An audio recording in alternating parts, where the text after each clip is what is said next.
už je zase ráno. No tak to budu muset jít zase udělat jídlo. Tak co jim dneska udělám? Nejspíš sýr, tomu kosti a nějaké to pití. To by mohlo stačit.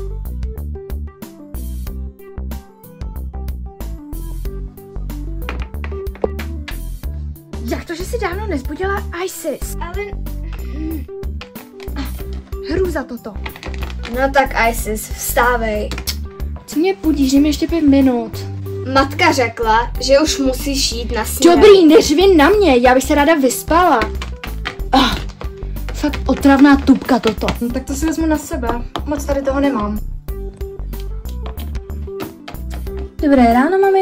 Dobré ráno, Isis, tak jak jsi se vyspinkala? Wow, to by to dneska opravdu sluší. No, díky no. A nevyspala jsem se moc dobře. Ta tupka mě zbudila. Co by to dala na snídani? Čau, tati.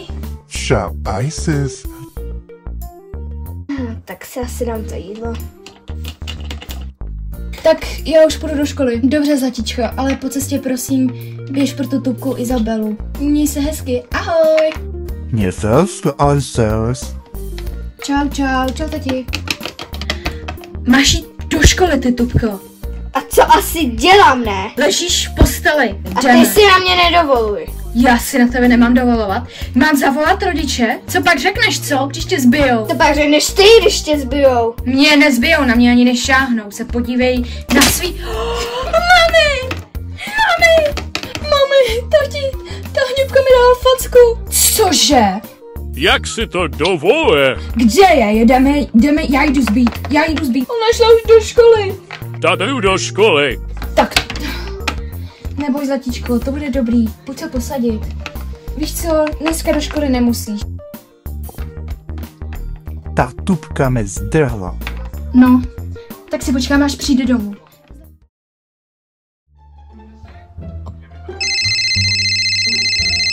Kdo mě otravuje?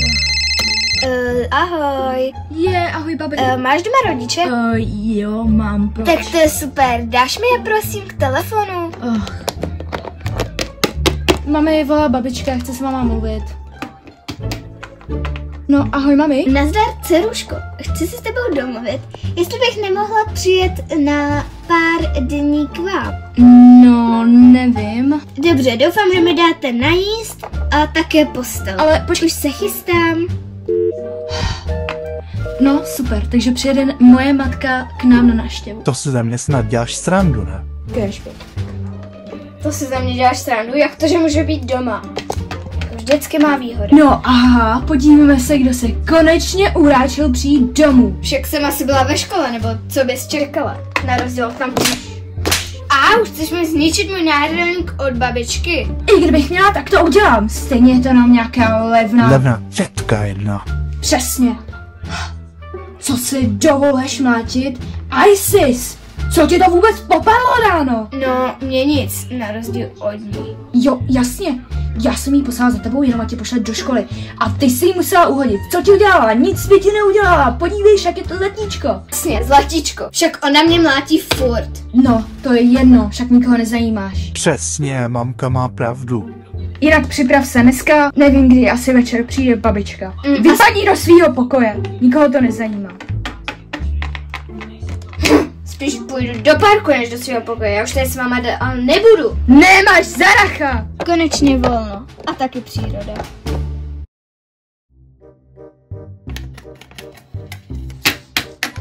Ahoj mami, tu seš tady? No jasně, kdy si myslíš, že bych jako byla? To je jedno. Arnoš ti pomůže dát věci do pokoje. Jo, jasně, aha. No tak, jak ses měla? No já dobrý. Počkej tady, jdu zavolat Isis. Zpratka malýho, ne. Ahoj babi. No ahoj vnučko moje.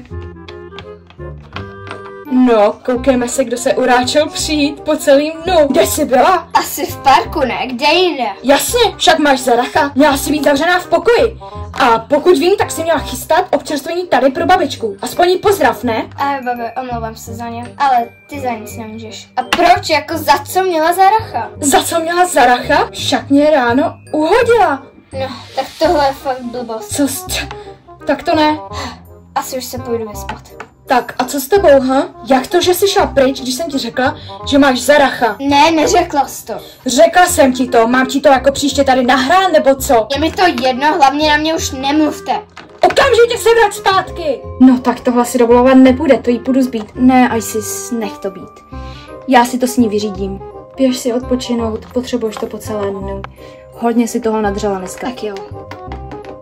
Jo a počkej, a bavila jsi už s teďkou o tom iPadu? No jo, bavila. Uvidíme, možná ho dostaneš k narozeninám. A možná i iPhone. OK, mami, dobrou. Sice mi mamka řekla, že za ní chodit nemám, ale tak co už, chci srandu. Ty hňupko, co si o sobě myslíš? Ty takhle nebudeš vyskakovat si. Co si myslíš o sobě ty? Co si já o sobě myslím? Ty mi máš sloužit jako rodičům. Avšak ty jsi adoptovaná. Od té doby, co jsi tady ty, tak se ke mně rodiče chovají hnusně. No, možná je to tím, že jsem lepší, co? Ne, spíš tebou to je. Možná by se to chtělo trošku zamyslet, když už mají radši adoptovaný dítě oproti tomu svýmu. Dokud jsi tady nebyla ty, měli mě rádi.